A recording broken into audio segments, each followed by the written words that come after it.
छुट्टी गईली सखिया हमार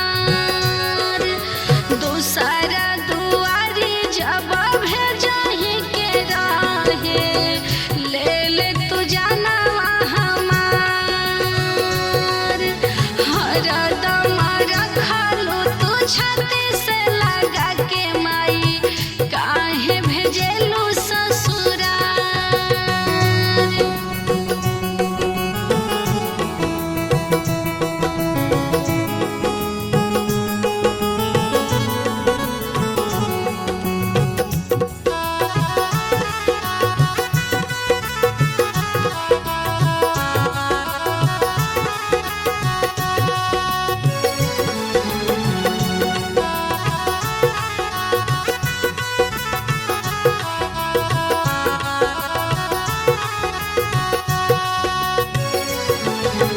मंसूर अकेला कहे बेटी हो बहिनिया रस्म निभावे संसार।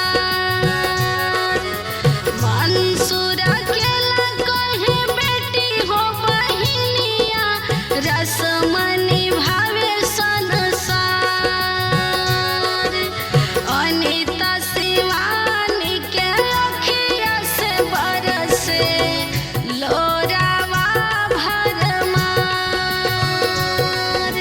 हरदम रखलू तू छाती से लगा के माई काहे भेजेलू ससुराल। Mix by Sunshine Studio Delhi.